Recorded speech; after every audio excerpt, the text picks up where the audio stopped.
Hi Leo, welcome to Higher Source Tarot for your December 2020 tarot reading. This is for all Leo, Sun, Moon, Rising, and Venus. And I thank you as usual for everything that you do, from watching readings to subscribing and liking videos, but of course just sharing your energy with me. It means a lot to me, and that's what allows me to read, so I appreciate that. And if you are new, I post new readings every Friday and then usually every Monday or Tuesday. So I'd love to have you join us and subscribe to the channel. And if a reading doesn't resonate, you can always check back in a couple of days or just check a different part of your chart too. So let's get the guidance for Leo. What does Leo, Sun, Moon, Rising, and Venus need to know? Let's let that come out. Guidance or messages here for Leo. Wow, a lot of jumpy cards, Leo. What's going on here? Okay, let's just do one more. Here we go. So we will do our tarot reading here, and then we'll do an Angel Answers Oracle card reading, where you can ask a yes, no, in a timeline. So your current situation, you have the Five of Pentacles. Interesting, 2 5s, and the immediate influence is the Hierophant. You have the Lovers in your destiny, the Fool in the distant past, the Six of Swords in the more recent past. The Hierophant is the energy coming towards you. The Eight of Pentacles represents you. The Page of Swords represents the person or situation you're dealing with. You've got the Chariot and your hopes and fears. You got the Sun and the outcome, and I'm going to use these as clarifiers since they came out.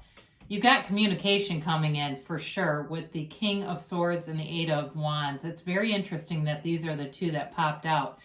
This is the key to this. Whatever you're trying to accomplish, because you have the Chariot and the Sun, and that's goal attainment. Whatever you are trying to do, there needs to be communication, very clear communication. It's coming in, but that's also your clarifier for the entire reading. It's essential in this, whatever it is, however this resonates with you. Lots of major arcana here too. You've got a couple as well with the High Priestess and the Hierophant here, okay? And they're a very spiritual couple. We'll talk about them in a minute, but interesting that you would have those two show up together. I don't have that very often. You have Gemini, you have Cancer, you have Leo here, you have Taurus, you have Air, Libra, Gemini, Aquarius, Fire, Aries, Leo, Sag. And of course, I did mention you have Earth, Taurus, Virgo, Capricorn. So this is an interesting combination for a few reasons. You've got 2 5s, that's change, but it's also interesting that it's a religious card with a couple in front of a church, and it symbolizes, the Five of Pentacles symbolizes moving on, oftentimes leaving a group. More modern readers will say feeling left out in the cold because of the snow in the picture. But it also can symbolize events happening in winter in a more traditional sense, because 150 years ago, people didn't use phrases like being left out in the cold. For somebody here, it can be about moving away from more organized religion and into a more spiritually aligned practice, getting away from the dogma of religion. Or for some of you, I don't know why I'm getting this, but I'll tell you, if you study the hard sciences, you study physics, you study things like biology, and you're wondering about the more mystical side of that, and you're finding that colleges don't really want to address that. They want to stay in the more hard sciences. I feel like somebody's going to get away from that. And there are several very famous people who have done just that. Bruce Lipton was a biologist and a biology professor who wrote a book, and when he wrote that book, and I'll get off of this in a minute, he said he knew it would ruin his career because other scientists would not want to have anything to do with him. Teresa Bullard is another one with a PhD. So both of these are PhD. One is in physics, one's in biology. They both left it. And guess what? Didn't ruin their careers. So if it's not that, though, and you're going, okay, I'm not have nothing to do with the sciences, whatever you're leaving, it's not going to ruin you. It develops you. It is an agent of change that brings about spiritual development, but also ascension in the material plane. You won't be in lack from this. The Five of Pentacles is symbolizing walking away, but you haven't lost everything. or if you feel like you are going through a period of, you know what, I've lost friends, I've lost money, I've lost a relationship, you're moving on to something better. The Hierophant holds up his hand and says, be still and know. Be still and know that the universe walks with you. You take one step, the universe takes two. You are on the right path and you're being spiritually guided, especially as I look at the cards in this reading. The source energy guides you, and when you see life through the eyes of source, you can't be miserable. It's impossible to do both. So oftentimes when we feel down or we feel hopeless, it's because we're so far out of alignment from our source. That's why it's seeing things through the eyes of the ego. So for some of you, you definitely have a relationship here, and it's a marriage kind of a relationship. Now, if you're in something that doesn't feel very good, it may be about moving away from that and moving towards somebody else. There's definitely a soulmate here, and it may be, again, about cutting ties with something else that you're not really satisfied in. Also could be work. You've got something here that's taking you away from something that may have been more safe than satisfying. So with the Lovers in your destiny, the Lovers is an amazing card. It's really a positive card. It's a card of choices, but the choices bring development. They bring the next tier of satisfaction, of furthering yourself. Okay, it's not like the choices in the Devil, even though the same characters are depicted there. You're really being divinely guided. So it's allowing yourself to do things like meditate or do yoga or whatever calms your ass down a little bit, and allow those inspired thoughts to come in, those intuitive hits that lead to inspired actions. This is also in your life path about having a life partner with you. And it's the kind of relationship that really changes how you see the world. It's an incredibly important relationship in your path. So, what you are seeking is also seeking you here. So if you're in something and you're looking at the person and going, this cannot be about them, they're telling you you're going to end up moving on because they're here. Or if you're saying, I just met somebody and I know it's them, or I've been estranged, but I love this person and I know it's them. They're here on your life path. There's no doubt about it. Certainly could be a Gemini. I had somebody write a comment about Gemini. And, you can meet people under all signs, okay, and have bad or good experiences. So don't let the sign, I guess, throw you too far off, all right? I mean, I've had good and bad with lots of different signs. So anyway, but I do feel like this person may be involved with technology, anything to do with writing. Maybe they write a lot of reports for work. They have something to do with communication as part of their work life, it feels. So in the distant past, you may have taken a leap of faith. For some of you, it may have happened during the pandemic and being thrust into a situation that you weren't prepared for, but you took the bounce, you pivoted, you went in the direction of your source, and you didn't miss, somebody here didn't miss a beat, really. It was about a new beginning, a new way of looking at things, and a transition. This is a card of major transition, but it's in the field of pure potentiality. So it's really about allowing the universe to work through you and guide you. So there's no fear here. It's completely releasing the resistance, allowing yourself to grow and to expand. The Fool embodies expansion. There's nothing that stops the Fool. There's no fear. There's no hesitation. There's no pause. There's no second thinking here. It's just moving forward. But the Fool is also, too, surrounded by loyal people, by supportive allies, and the Fool's learned from his experiences, but he doesn't live there. It's not somebody who analyzes the problems. And so for people who are locked in that paralysis, that analysis paralysis, the Fool is a great energy, especially during the pandemic. It's really about moving forward and not even allowing something like a global dark night of the soul to stop you. So it's a beautiful energy. Again, this is the distant past. So for some of you, you may have had some things that ended, but it brought in new opportunities. And in the more recent past, you continue to move forward with it. This is also, too, a card of travel. So some of you have got travel indicated here several times. Maybe for work, though. And so for some of you, it might also be teleworking and in adapting to that and figuring out that you can actually have international connections through your computer. I think a lot of people have found that, even people in recovery, joining meetings all over the world that used to be something people did, but it wasn't like it is now, where people are in these recovery rooms across the world from one another. So it really is about embracing change, going with the flow, moving forward. There's a little bit of trepidation with this card, but it's not stopping you. And again, you've got people guiding you. You've got this all over the reading, by the way, having these mentors, spiritual guides, people who help you to move forward, whether you realize it or not. So you're definitely being protected, and you're being, feels like, kind of looked out for here. So the High Priestess is another card that brings in this idea of pure potential. Okay, much like the Fool, there's great potential here, but she's very passive. So in the upcoming future, you may find that you have sort of this passive energy about you. Maybe you're doing a lot of meditating,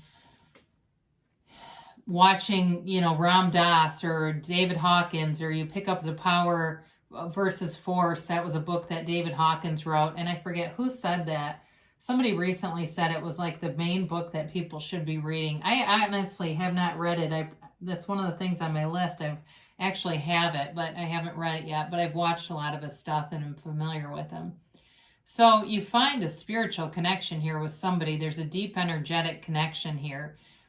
And these two live in the sunlight of the spirit. It's a relationship that literally grows in the sunlight of the spirit. It's meant to be, and it's divinely guided. So allow it to come in. If it's your current relationship, it's beautiful. These are two people who are not only soulmates, but they're companions in this journey in a different kind of a way. It feels like there's like this releasing of material need in a way. And I'm not saying you're going to be, living in a studio apartment together and you just don't care. But it's like the material stuff comes in easily and effortlessly. Money just seems to flow in because there's no lack conscious here. So the High Priestess embodies the idea of raising your vibration. She holds the book, The Laws of the Universe, in her lap. And I forget, there's another way of saying that too that I really like, but it's not coming to me right now. But either way, it's about you aligning yourself so the High Priestess can work through you. And it's also a card of deep intuition and knowing that things are working out for you. Things are always working out for you. So there's just allowing that knowing to be your guide and not second guessing it, not questioning it, and really knowing that it's the truth that fulfills all of your dreams. It brings things in. So in terms of work, you're putting in the time, you're putting in an investment. For some of you, you might be doing some side stuff too, if you're doing YouTube or a podcast or anything like that, online stuff, even growing like an Instagram page. I do get somebody here wanting to do something with like fashion, like doing lookbooks and stuff like that. And it might be Facebook, Instagram, but it's lucrative. I had no idea. I don't know much about these pages, but I recently came across one that was from a teacher. She used to be a teacher and she quit teaching and has like multiple moderators and stuff. So anyway, it's like somebody here really grows a business, and it's kind of one of those things that, we don't learn about in college, right? They don't tell you, go get on social media and take your degree and use it to do this other thing that has nothing to do with your degree. But it is you putting in the time, and it pays off. You're going to have money coming in. And for somebody here, it might also be about doing some kind of a side gig over the holidays, and that also will bring in money. I get nannying, and I don't know why, because there's no babies in this. There's nothing in it that reminds me really of oh yeah, I guess there is a baby. The sun is here. So for somebody, that might also be too. But again, I do feel like you put in the investment and you reap a reward from it. So the situation that you're dealing with, again, you've got this communication coming in. The Page of Swords can also be the internet spy. So if you're disconnected from somebody, they're looking at you. Don't worry about it. Know that they'll come back. Just know it and focus on yourself. the main reason why we struggle is that we have too much lack conscious. And I know one of the things that David Hawkins, I don't know why I'm on a kick about him today, but I know one of the things that he's taught, and it's in his books, even though I haven't read them, I know it is in there, is about despising the people around the person you want to reconcile with. So you really hate their family or their coworkers or their friends. That's one of the things that keeps you from it. So be aware of that and allow all of that to be removed from you. So with this though, again, I do feel like there's things moving forward for you in terms of communication, in terms of some speed too. It's like there's somebody here that really wants to jump on things and go kind of fast, even though the High Priestess is here. This energy is not of the High Priestess. It's really about, moving forward. But there can be a little bit of carelessness to it too, which is interesting because you're the Eight of Pentacles. So the Eight of Pentacles is very detail oriented. And so for some of you too, as I look at this, you may be doing some other things too in terms of really getting things organized around you. If it's an office, if it's like computer files too, I see that now. Somebody going through and making all these folders and just cleaning everything up around them. And when you do that, when you clean up your physical environment, you clean up your vibration too. So if you've been feeling kind of stuck, it might be time with this Eight of Pentacles to go through and organize some things. Even doing a spreadsheet, I see somebody doing. You've got the Chariot in your hopes and fears here, and this is goal attainment. It's when the Fool, the tarot is about the soul's journey represented by the Fool. This is when the Fool learns about goal attainment and achievement and victory and success. It's a 7. It's really technically the 8th card, which is movement, but 7s are about victory and success. And the Chariot is a card of great manifestation. It's really knowing that if you can see it in your mind, you can have it in your reality. Your thoughts become things. And this, even back in the days of the tarot, they knew this. This is not new information. We've known this for hundreds of years. It's weird that it's just becoming, the new thought stuff started in the 70s, but it's becoming such a paramount part of our society now that we ever really got away from it. So anyway, with the Chariot though, it really is about knowing that you can have things, but then feeling it. The secret and the key is the feelings behind it. And this is a very confident feeling energy. It's really having all those tones of reality come in. So with the Sun, you've got quite a beautiful reading here when we look at your destiny, the outcome, and then sort of the catalyst of it with the Chariot. You can't go wrong here. And you have also too a great feeling of self-mastery with these cards. And that's really what life is about, is rising to the occasion, allowing this victory and success to happen. The Sun is a card of pure positivity. Like the Chariot is of success, the Sun is like throwing miracle grow all over the Chariot. This is boom. This is huge. You are in a field of opportunity that has you flying high. It really, truly is like this baby who waves this banner of victory. It's having the relationship that you feel is homecoming for you. It's having the job that you make your own hours, you set your own timelines, you do your own thing, and you reap the rewards. The money shows up. It's really everything coming full circle. And like I said, the clarifiers in this, everything hinges on this communication. So open up to it. The Eight of Wands is also the arrows of love in the tarot. So for some of you, that's a relationship piece. It's being open to this. The King of Swords offers clarity of thought. So it's really knowing the next right thing to do, having that knowing, but then speaking up and moving forward with it. And two, with the swords, when the tarot was made, these were, in terms of class, they were an upper class. They were nobility. So the King of Swords is also wealthy, all right? So it's not just the pentacles. The swords also symbolize wealth. And so you're moving forward and making gains. You just have to be open to the communication. So let's see here. And some of that can be communicating with the universe. Let's see what the angels have to say for Leo here. Let's see what Leo needs to know next.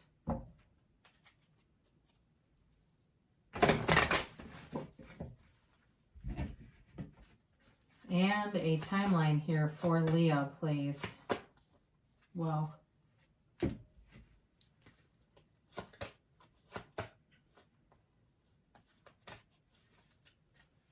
And that's a yes, no, maybe.